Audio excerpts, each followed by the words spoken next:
meu nome é professor Lucas Augusto, professor Chulapa, sou professor de matemática e física, e nesse canal aqui no YouTube você vai encontrar tudo relacionado a essas matérias. No vídeo de hoje, pessoal, eu vou corrigir, né, a prova bimestral, né, que é aplicada em forma de simulado para os meus alunos do ensino médio, né, na disciplina de física, tá? Vou começar, né, com essa série de 3 vídeos para o ensino médio, começando, né, com o primeiro ano do ensino médio, com o assunto de vetores, tá bom? Então, eu vou colocar as questões aqui na lousa digital e a gente vai resolvendo junto, beleza? Não esquece de me seguir lá no Instagram e no TikTok. Não esqueça de se inscrever aqui no canal, ative o sininho para quando eu postar vídeos novos, você ser o primeiro a saber, beleza? Vamos junto então. Bom, pessoal, vamos lá, começando com a questão 1 e 2, que são questões bem teóricas e bem tranquilas, né? Questões, assim, somente para testar os seus conhecimentos aí sobre o que é uma grandeza vetorial, o que é um vetor, né? Então, só relembrando, né? Um vetor, ele é um ente matemático, né? O vetor, ele vem da nossa matemática e ele é utilizado, né, para medirmos grandezas onde somente o valor numérico dessa grandeza não satisfaz o nosso entendimento sobre essa grandeza. Exemplos de grandezas vetoriais. O deslocamento, né? Eu falo, eu me desloquei 2 metros. Satisfaz completamente a informação? Não, né? Eu preciso saber se você se deslocou para onde, né? Para frente, para trás, para cima, para baixo, né? Na diagonal, na vertical, na horizontal. Então, para isso que serve o vetor. O vetor serve para justamente a gente definir essas orientações e, consequentemente, uma grandeza vetorial tem essa definição, tá bom? Então, o primeiro exercício é justamente isso. O primeiro exercício diz o seguinte: quais das seguintes afirmações melhor descreve a diferença fundamental entre grandezas escalares, né? A grandeza escalar é aquela que é completamente entendida quando eu falo somente o valor, por exemplo, o tempo. Se passaram 2 horas, eu não preciso falar para onde, quando, eu já entendi que se passaram 2 horas. Então, a diferença entre grandezas escalares e vetoriais. Grandezas escalares são sempre constantes, enquanto grandezas vetoriais variam com o tempo. Nada a ver. Grandezas escalares são medidas em unidades do SI, enquanto grandezas vetoriais não têm unidade. Mentira. Claro que não. Grandezas vetoriais possuem medidas, obviamente. Toda grandeza possui uma unidade de medida, né? Então, uma grandeza vetorial, força, é medida em Newton. O próprio deslocamento é medida em metros, né? Então, nada a ver. Grandezas escalares são completamente descritas por um valor numérico, enquanto grandezas vetoriais requerem magnitude, ou seja, né, o valor dela, né, o módulo, direção e sentido. Muito bom, é essa a alternativa.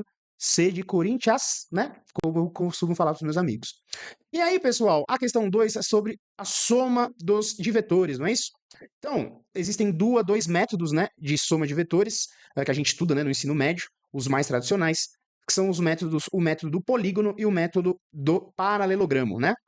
E aí, lembra, o método do polígono é aquele, né, setinha na bundinha. Cansei de falar isso para os meus alunos, né, primeiro ano. Cansei de falar isso. Até vocês dão risada, mas é a forma que realmente é a soma de vetores no método do polígono. Então, só para ilustrar, se eu tenho um vetor, por exemplo, nessa direção, e um outro, aqui é ruim de desenhar setinha só, e um outro vetor aqui com essa direção e sentido. Como que eu faço, como que eu faço para somá-los no método do polígono? Né? Basta chamar esse vetor de A, esse vetor de B, só para ilustrar. Então, a soma seria mais ou menos assim, né? A soma vetorial, né? A extremidade desse vetor, né? Que eu chamei de setinha, na origem desse outro vetor, que é a bundinha, né? A origem é a bundinha, a extremidade é na setinha. E aí, onde estará o meu vetor resultante? O meu vetor resultante, né? O meu vetor soma estará na origem do primeiro vetor, a origem na origem, né? E a extremidade na extremidade, né? O método do polígono. Aqui, ó, formou um triângulo, formou um polígono. Por isso, ele recebe esse nome de método do polígono, tá bom? Então, está explicado mais uma vez o método do polígono. E aí, lembrando, né, que a soma vetorial, que é um S, né? A soma vetorial deste vetor é A mais B. Vetor A mais vetor B. Lembrando que isso é completamente diferente da soma dos módulos. Eu não posso simplesmente somar, né? Eu preciso analisar os ângulos, né? Então, eu disse aqui, por exemplo, a gente teria que usar, neste caso aqui, a lei dos cossenos. Acho que é a única forma de conseguir resolver um caso como esse, né? Analisar os ângulos aqui, não é isso? Os ângulos entre os vetores. É assim que a gente analisa, tá bom? Mas aí eu disse, né, para os meus alunos que existem, eles vão ter exercício sobre isso na prova, né, que existem alguns casos particulares, né? 90 graus, quando o ângulo entre os vetores é 180 graus, ou seja, quando um está, né, aqui um está seguido do outro, não é isso? Enfim, a gente vai fazer mais exercícios sobre isso. Então, vamos lá, no método do polígono para a soma de vetores, qual das afirmações é verdadeira? O vetor resultante é sempre igual ao primeiro vetor da soma? Nada a ver. O vetor resultante é representado pela diagonal do polígono formado? Não.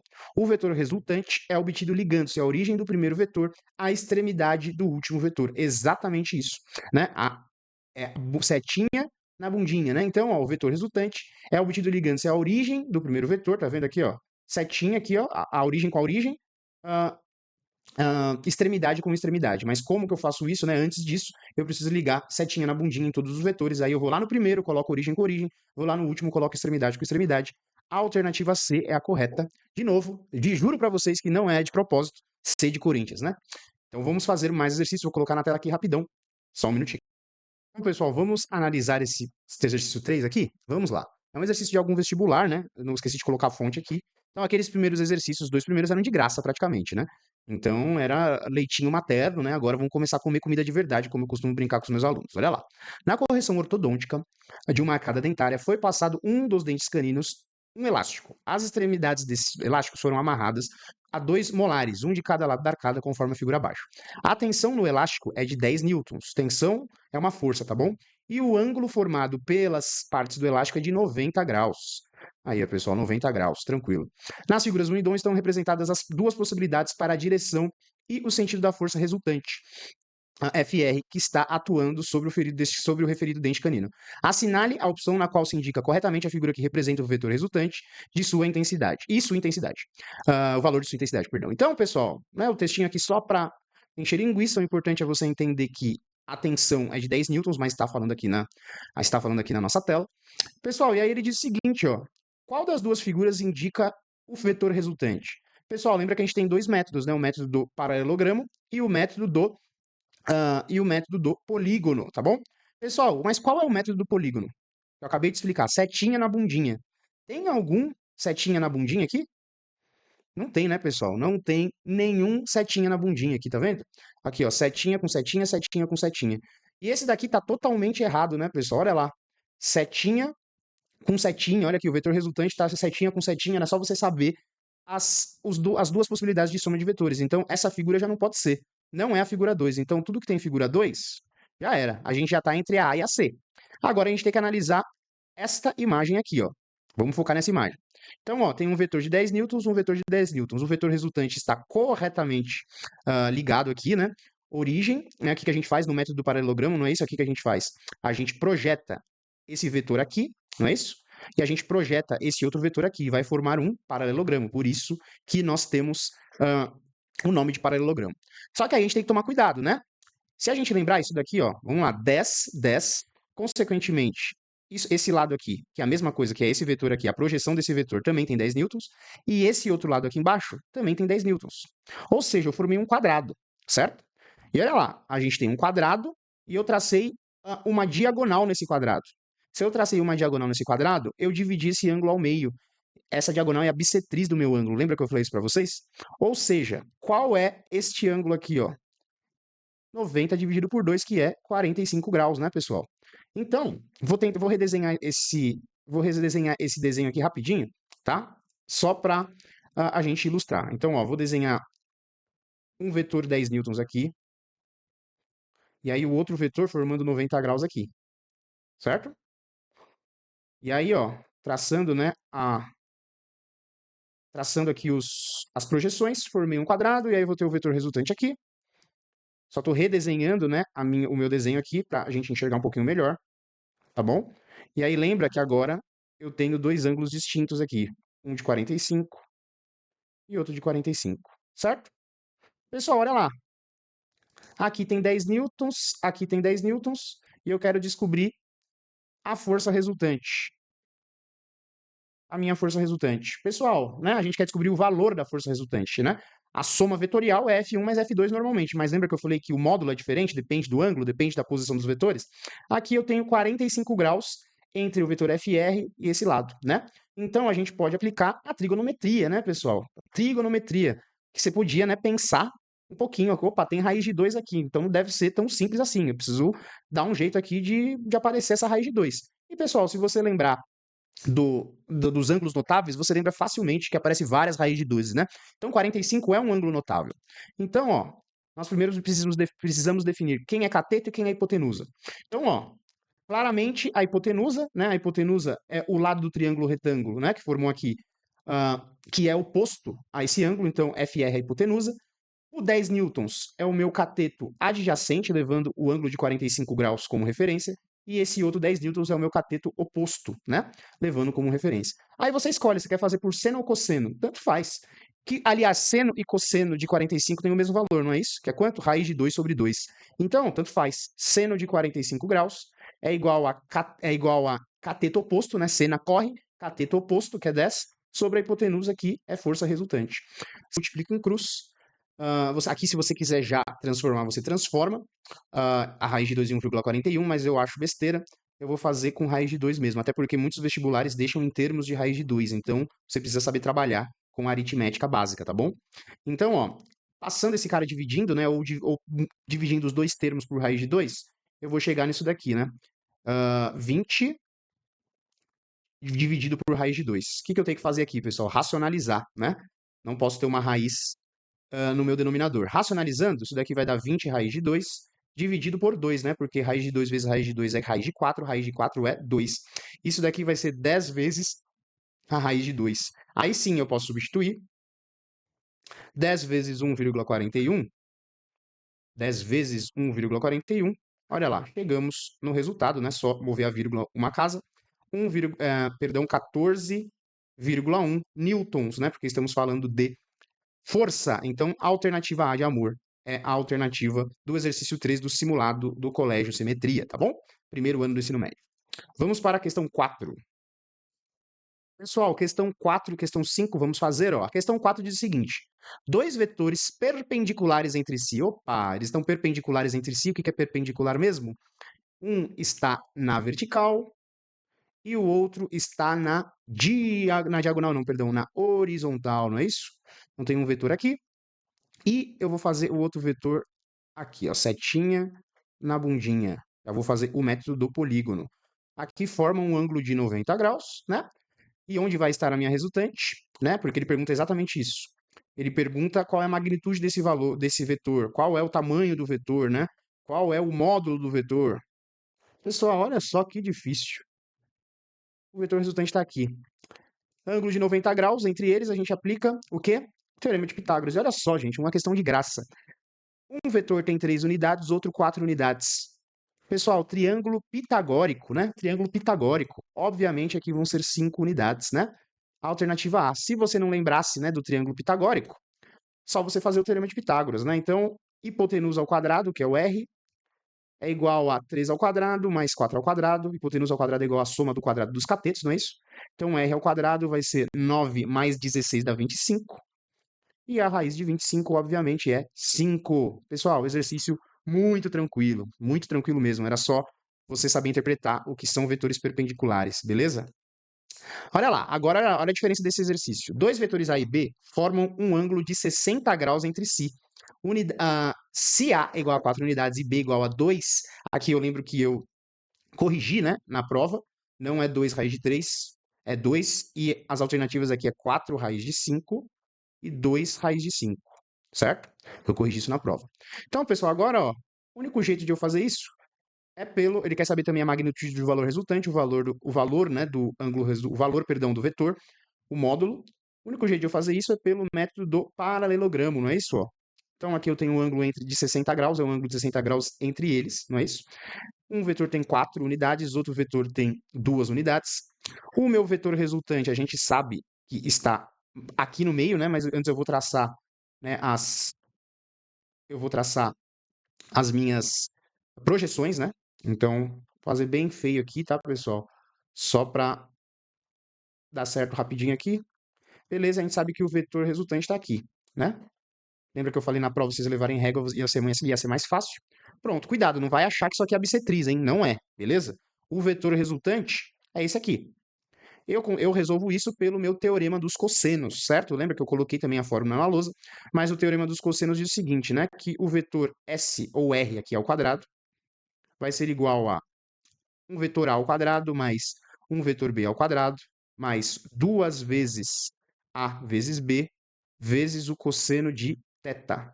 E aí, pessoal, eu expliquei também, né, em aula que esse sinal de mais aqui é explicado por trigonometria, né? Mas basicamente é porque a gente leva em consideração esse ângulo e na matemática, a maioria dos casos, a gente trabalha com triângulos, né? A lei dos cossenos. Então, o triângulo tem 3 lados, no caso esse lado aqui, esse lado aqui, esse lado aqui, e geralmente a gente utiliza este ângulo aqui, né?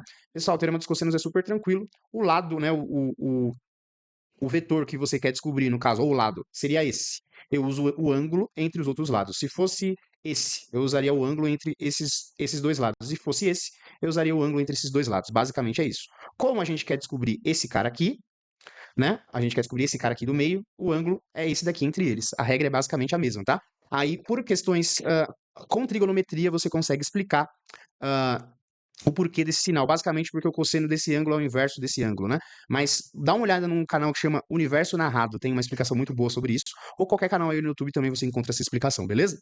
Mas resolvendo aqui então, pessoal, rapidamente, r ao quadrado vai ser igual a o meu vetor que eu chamei de a, 4 ao quadrado, mais 2 ao quadrado, mais 2 vezes o a vezes o b.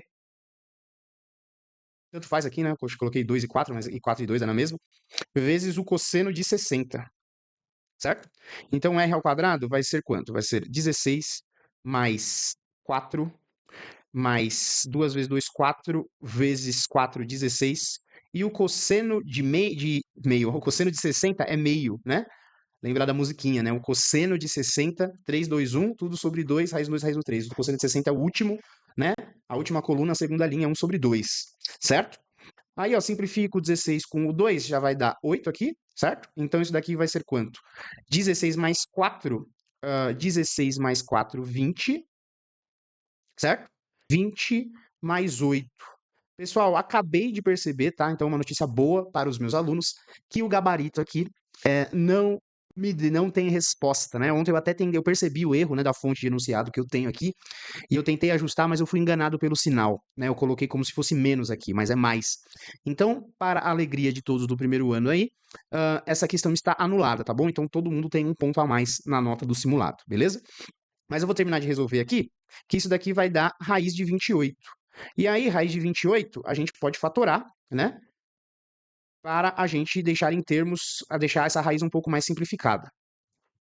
Então, 28 por 2 dá 14, por 2 dá 7, por 7 dá 2, né? Opa, por 7 dá 1, certo? Eu quero raiz de 28. Isso é a mesma coisa que raiz de 2 ao quadrado, raiz quadrada de 2 ao quadrado, vezes 7, raiz de 7, certo? Então, pessoal, isso daqui, ó, cancela a raiz com o expoente, seria simplificado 2 raiz de 7. Perceba que não existe, não tem alternativa, beleza? A mais próxima seria AD, mas como eu tinha falado raiz de 5 aqui, né, na prova, eu estou anulando essa questão. Então, a questão 5, a resposta correta seria 2 raiz de 7. Como não tinha resposta, está anulada, tá bom? Questão anulada. Beleza? Mas, de qualquer forma, está feita aí a forma como deveria ser feito, tá bom? Vamos para a próxima questão. Pessoal, olha lá, questão 6 diz o seguinte: sobre um corpo C atuam forças F1 e F2 conforme o esquema. O diagrama que fornece a resultante R igual a F1 mais a F2 igual a... Pessoal, olha lá, né? Vamos analisar e ver se ele está aplicando o método correto, certo? Aqui ele juntou bundinha com bundinha, teria que ser o método do paralelogramo, certo? Fazer as projeções. Ele juntou setinha com setinha, nada a ver. A B, ele de novo fez a mesma coisa, só mudou o sentido do vetor, né? Nada a ver também. A C, vamos ver aqui, ó. Ele juntou setinha com bundinha e ele fez o seguinte, ele colocou a origem do vetor resultante na setinha do último, tá vendo aqui? Ele fez o contrário. Ele fez o contrário, né? Então tá errado também a C. A D também, ó. Ele falou que o resultante está aqui. Vamos ver a D? Setinha com bundinha, e aí o vetor resultante na origem do primeiro e a extremidade na extremidade do segundo. Tá correto, né? A alternativa D, a correta, só vamos matar se a E é errada. Aqui, ó, ele juntou nada a ver, né? Setinha com setinha, nada a ver. A alternativa D é a minha alternativa correta, beleza? Tranquilo, ó, setinha na bundinha, tranquilo. O vetor resultante, né? A soma vetorial está aqui, né? Na origem com origem, setinha com setinha, método do polígono. Beleza? Questão super tranquila também, apesar de ser de vestibular. Vamos para a próxima. Pessoal, esse exercício aqui foi feito em sala, hein? Eu fiz muito, se não foi com os mesmos valores, foi muito igual. Então ele está falando o seguinte: um trenó de massa igual a 10 quilos é puxado por uma criança por meio de uma corda, que forma um ângulo de 45 graus com a linha do chão. Se a criança aplica uma força de 60 newtons ao longo da corda, indica a alternativa que contém as informações corretas. Considere raiz de 2 igual a 1,41. Então, ó, vou desenhar o chãozinho aqui, né, igual eu fiz na sala, o trenó. Vai ficar bem feio o meu trenó, mas só para indicar. Finge que é um trenó, né? Aqui a corda, beleza? Que ele tá puxando. E aí o meu querido menino aqui puxando o trenó, né? Peraí, deixa eu desenhar ele mais bonitinho. Aí, puxando o trenó, certo? Só que é o seguinte, olha o que ele falou. Ele tá puxando a corda, né? Vou até apagar esse desenho aqui, porque ele tá puxando a corda, não na horizontal. Deixa eu arrumar esse vetor aqui. Ele tá puxando a corda aqui, ó, de um jeito que tá formando o ângulo de 45 graus, né? Mais ou menos assim, ó. Deixa eu aumentar o tamanho do meu bonequinho para ficar mais bonito. Sou péssimo de desenho, como vocês podem ver. Nunca foi o meu forte artes. Aí, nossa, olha o tamanho da cabeça do menino. Aí o meu menino puxando aqui. Pronto. Aí, ó, tá formando um ângulo de 45 graus com o chão, certo? Eu vou fazer aqui, ó, o chão aqui mais ou menos. Aqui o ângulo ficou pequeno, né? Mas tudo bem, finge que esse ângulo θ aqui é um ângulo de 45 graus. Beleza? Eu sei que não me xinga, eu sei que é muito mais pra cá, né? Mas finge que é. Porque, pessoal, a ideia é a mesma. Ele vai perguntar aqui, pessoal, das componentes horizontais e verticais, pessoal. A componente horizontal, o próprio nome diz. Componente horizontal seria esse próprio carinha aqui, o próprio chão, né? O próprio vetor que é paralelo ao chão. Certo? Essa aqui a gente chama de fx. E o componente vertical, certo? É este cara aqui. Fy, certo? Y. E aí, aplicando o método, né, do paralelogramo, eu sei que aqui vai ter uma componente, aqui vai ter uma projeção, aqui vai ter uma projeção. Eu sei que essa minha força aqui, que ele está aplicando, que é de 60 newtons, é a minha hipotenusa. Fx é o cateto adjacente em relação ao ângulo θ e Fy é o cateto oposto, né? Ó, ele estaria aqui, né? Deixa eu redesenhar isso daqui, pelo amor de Deus, senão vai ficar muito confuso, peraí. Canal do professor Chulapa é assim, raiz. Nem vou editar essa parte pra vocês verem que é assim que funciona, não tem problema. Vocês verem como eu sou ruim de desenho. Vou redesenhar porque o certo é aqui, né? Agora sim. Agora sim. Então aqui tem 45 graus e a força de 60 newtons. Você entendeu, né? Que o menininho teria que estar aqui em cima puxando, mas tudo bem. Esquece a escala. O importante é a trigonometria. E aí, beleza, pessoal. E de novo, seno e cosseno de 45 são iguais. Você podia escolher qualquer um dos dois. Olha, dois exercícios muito parecidos, cara. Muito na prova, né? Então, eu posso falar que vou escolher o seno, começar pelo seno. Pessoal, olha lá. A gente está tratando, né, da mesma hipotenusa com o mesmo valor de seno e cosseno. O que eu posso concluir, pessoal? Que fx e fy são iguais, certo? Porque vai dar o mesmo valor se eu fizer seno e cosseno. Por quê? O valor de seno e cosseno é igual. Então, ó, eu já posso procurar. Em um exercício, em um vestibular, você não ia fazer a conta, você ia procurar a alternativa, ó. Os vetores são iguais e valem 42,3. Essa é a única alternativa que fala que eles são iguais. Vamos ver. As componentes horizontal e vertical da força aplicada pela criança são iguais. Opa, essa daqui também fala. Aqui já falam que são diferentes. Beleza, a gente sai entre A e a B. Vamos só calcular rapidinho. Então, seno de 45 é igual a cateto oposto, que é Fy, sobre hipotenusa, que é 60. De novo, raiz de 2 sobre 2 é igual a Fy sobre 60. Aqui vai ser Fy é igual a 60 raiz de 2 sobre 2, né? Cancelo não, simplifico, né? 30 com 60 com 2, vai ficar 30 raiz de 2. 30 vezes raiz de 2 é 30 vezes 1,41. Vamos fazer aqui 1,41 vezes 30. Vamos fazer vezes 3, só adicionar uma casa decimal. 3, 12 vai 1, 6, 7. Adicionando, né, uma vírgula para casa decimal. Que 7, não saiu de 7. Perdão, gente. O cansaço. São 6h47. Acordei às 6 horas, né, para dar aula hoje. Então, 3 vezes 1, 3 mais 1, 4. adicionando uma casa decimal, 42,3.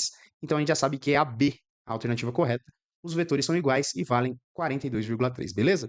Vamos para o próximo. Pessoal, exercício 9, também fiz na sala, hein? Olha lá, uma antena de TV é mantida em equilíbrio na posição vertical devido a um sistema de cabos de aço que conectam suas extremidades ao solo horizontal. Sabendo que a intensidade F igual a 2K newtons, a força é igual a de 2K newtons, e que o ângulo θ é igual a 30 graus, as intensidades das componentes horizontal e vertical da força F são respectivamente.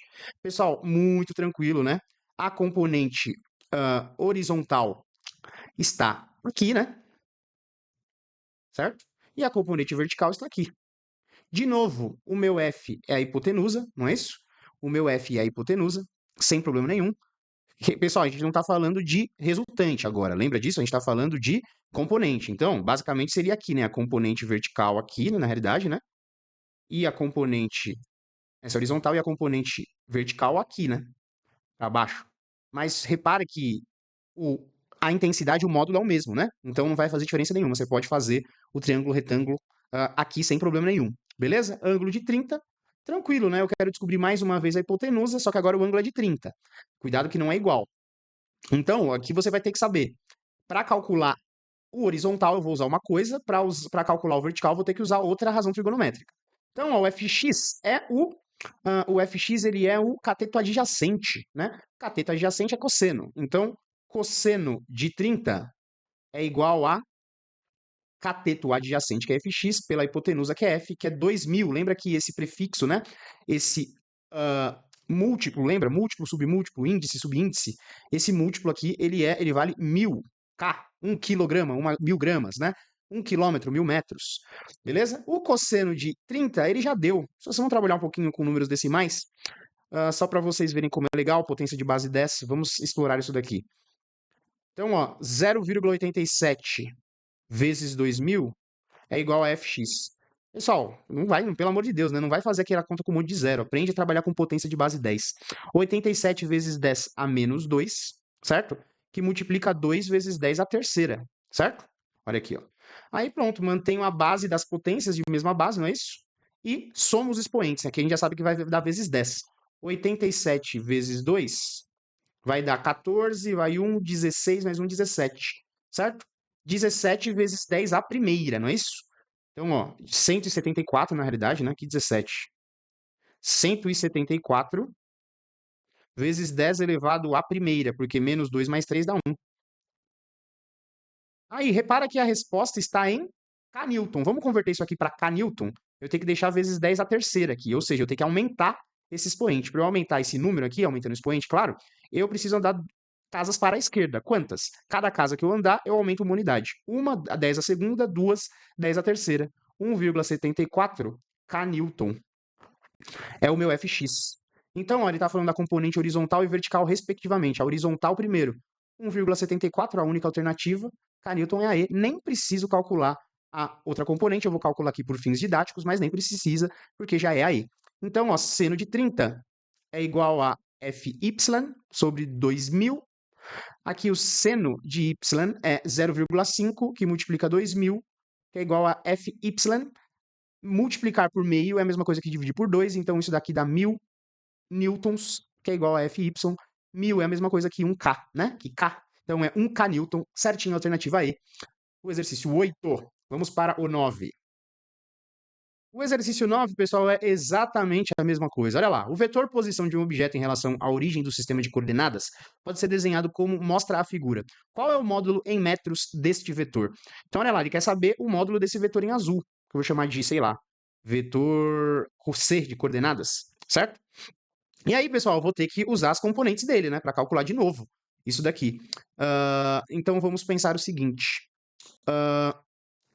Aqui eu tenho 10, certo? Eu tenho 10. Repara que ele não deu ângulo, só deu os lados. Só analisar o gráfico. Aqui eu tenho 10 metros e aqui eu tenho 5 metros, certo? Analisa aqui, 0, 1, 2, 3, 4, 5 metros. Ora, eu quero descobrir a hipotenusa, o meu grande teorema de Pitágoras. C ao quadrado vai ser igual a 10 ao quadrado mais 5 ao quadrado. C ao quadrado será igual a 100 mais 25. C é igual a raiz quadrada de 125, certo? Raiz quadrada de 125, deixa eu confirmar aqui. 5 vezes 5, raiz quadrada de 125, eu não sei se é exato. Vamos fatorar? Mais fácil, né? 125, vamos fatorar.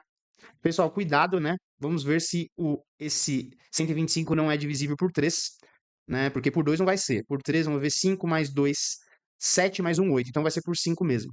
125 dividido por 5, eu sei que dá 25. Não é isso? Ah, então é 25 o resultado, não é isso? Deixa eu pensar. 100 mais 25. Bom, não, nada a ver. 25 vezes 5 é 125. Esquece que eu falei.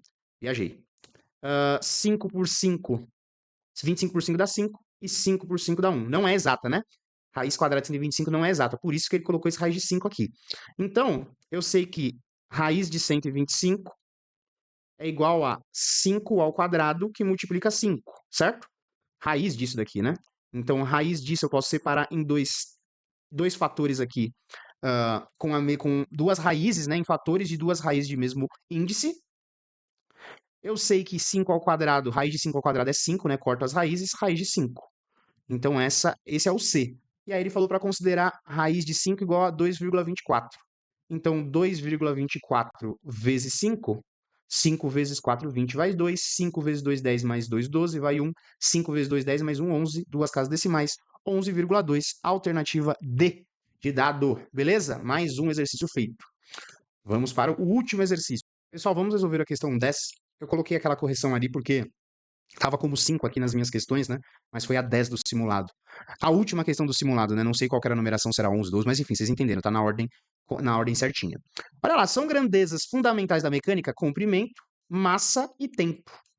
É correto afirmar que o comprimento é uma grandeza escalar, correto, né? O comprimento é realmente uma grandeza escalar, né? São quantos metros de comprimento? 20 metros de comprimento. Cuidado para não confundir com deslocamento, cuidado para não confundir com variação, né, de espaço, que é nada mais é do que deslocamento, perdão, né? Enfim, o deslocamento é a mesma coisa, o comprimento é outra coisa, certo? Então vamos ver. O comprimento é uma grandeza escalar e o tempo é uma grandeza vetorial. Não, o tempo não é uma grandeza vetorial. A massa é uma grandeza vetorial. A massa, eu preciso te falar, massa, né, é quanto alguma coisa tem, que a gente popularmente fala que é peso, né? Quanto que você pesa, mas a gente vai ver mais pra frente em dinâmica, que é a nossa próxima matéria, que peso é uma força. Então, fisicamente é errado a gente falar peso, né? Então, o certo é perguntar qual é a sua massa. A massa não varia, né, pessoal? Né? A massa, perdão, claro que ela pode variar com o tempo, perdão, quis dizer que a massa, ela não é uma grandeza vetorial, é uma grandeza escalar, né? Porque somente eu sabendo o valor da minha massa, eu já sei o quanto que eu preciso emagrecer, ou o quanto que eu preciso engordar. Então, não preciso saber, não tem direção e sentido, né? Então, esquece. O comprimento é uma grandeza vetorial, a gente já viu que não é. O comprimento, a massa e o tempo são grandezas vetoriais, a gente já viu que não é. A massa, o tempo e o comprimento são grandezas escalares, a alternativa E de escola. E com isso, pessoal, terminamos a correção, né, dos exercícios. Eu espero que vocês tenham entendido. Alguma dúvida, qualquer dúvida, por favor, me mandem mensagem pelo Instagram, né? Ou quem tem meu WhatsApp pode me chamar no WhatsApp, ou me procurar amanhã na escola também, né? Nesses dias que a gente tem de prova ainda. Estou à disposição para tirar dúvidas. E se você está vendo esse vídeo pelo YouTube, fique à vontade também para comentar, para me chamar lá no Instagram. Estou à disposição. Lembrando que também sou professor particular, né? Dou aulas online para todo o Brasil e presencial para São Paulo e Grande São Paulo, que é a região que eu moro. Então, se você está precisando de um reforço escolar nesse final de bimestre para passar, né, para não ficar de recuperação, me chama. E se você está estudando para vestibulares e vestibulinhos que vão acontecer logo mais no final do ano, já está mais que na hora de você estudar, você também pode me chamar que com certeza eu poderei te ajudar, beleza?